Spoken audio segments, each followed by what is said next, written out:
Harlequin and Columbine.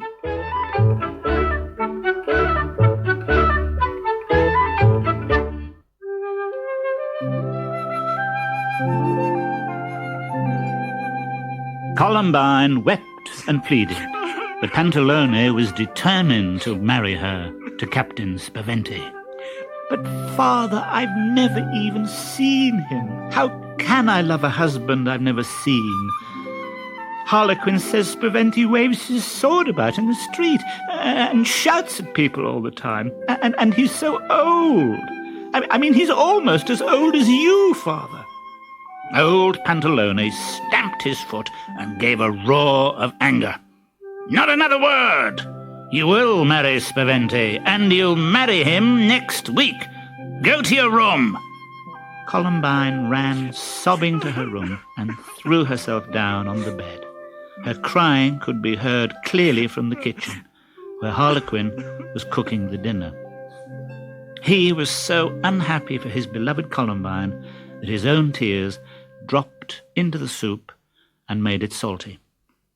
That night he crept upstairs and whispered through Columbine's door. "Please don't cry any more, Columbine. I've been thinking. Captain Spaventi has never seen you, has he?" "No, never," sniffed Columbine, opening the door a crack. He only wants to marry me because he knows Father is rich." Then Harlequin laughed out loud, and Columbine wailed. How can you, Harlequin? Fancy laughing at me when my heart's broken in pieces. I hate you. Go away." But Harlequin somersaulted happily down the stairs. He had a plan. The captain was drinking, as usual, at his favourite canal-side inn. "Drinks for everyone," he bawled. "When I am married to Columbine, you can all come round and drink Pantalone's wine." The innkeeper coughed nervously. "Will you pay your bills when you're married, sir? You do owe rather a lot." Spaventi waved his sword threateningly. "All in good time.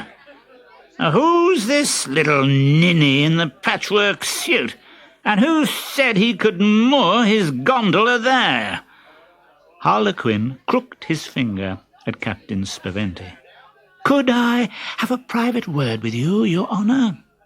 "You? Talk to me? I have a good mind to throw you in the canal."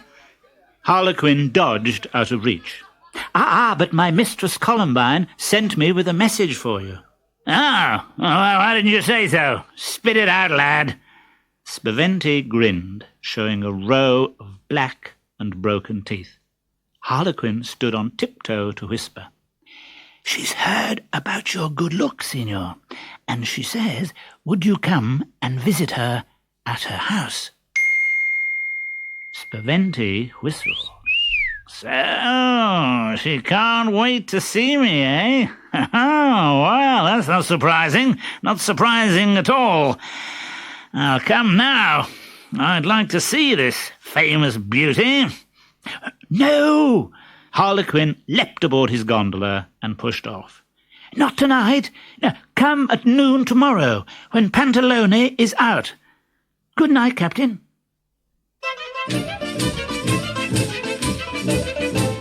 Next morning, Harlequin was kept busy fetching and carrying for Pantalone. He did not have a minute free to speak to Columbine. The moment Pantalone left the house, Harlequin raced upstairs and hammered on her door. "Let me in, Columbine. Your fiancé will be here any moment, and we have a lot to do." Columbine opened her door. Her face was white. What do you mean, here any moment?" "I invited him.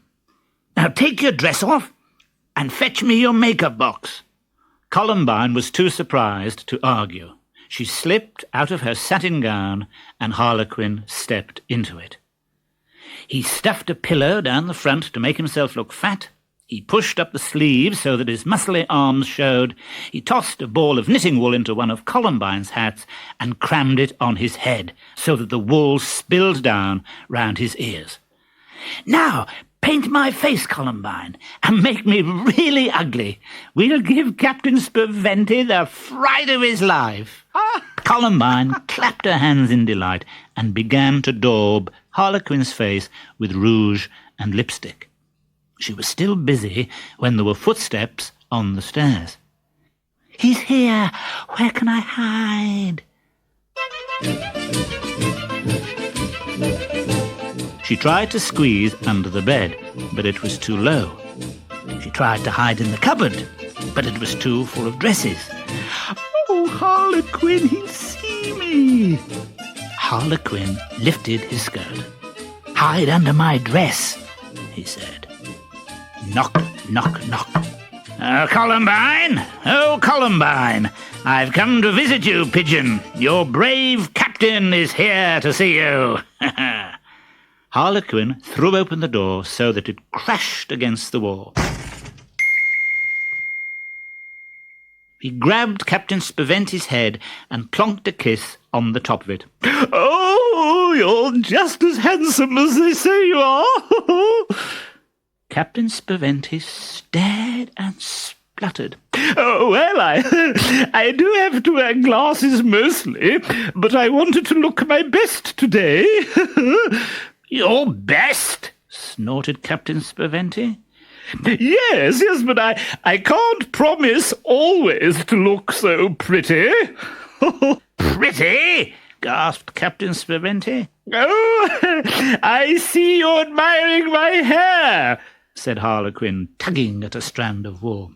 "I'm afraid it's a wig. I'm rather bald, you see." "Bald?" Underneath Harlequin's skirt, Columbine was trying so hard not to laugh that she toppled over. "What was that?" demanded Spaventi, staring at Harlequin's skirt. "Oh, that was just my wooden leg," he giggled. It does tend to fall off sometimes." Columbine let out a shriek of laughter that made both men jump. Just my indigestion," said Harlequin quickly. "I'm a martyr to indigestion." "Oh, are you going already? I wanted to talk about our wedding plans. Captain Spaventi!" The captain did not stop to open the door, but leapt straight out of the open window, shrieking, "No! I'd rather stay a bachelor till I die! I won't!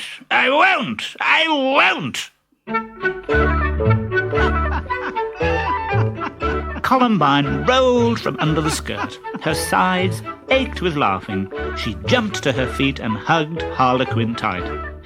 "Oh, thank you, Harlequin. You were wonderful and so brave. Why would you risk such a thing just for me?" "Because I love you, Columbine. I couldn't let Captain Spaventi marry you, because I'm going to marry you myself." "Oh, no, you're not!" The bedroom door burst open, and there stood Pantalone. His clothes were all dusty, and his hat was askew. "First Spaventi jumps out of the window on top of me and squashes me like a beetle. Then I find my daughter in her underwear, hugging the servant. Take that, you rascal, and that, and that, and that." And Pantalone beat Harlequin all round the houses, across the piazza, and right into the canal. "And don't come back," he shouted. "I'll find myself another servant, and I'll marry Columbine to the first man who'll have her."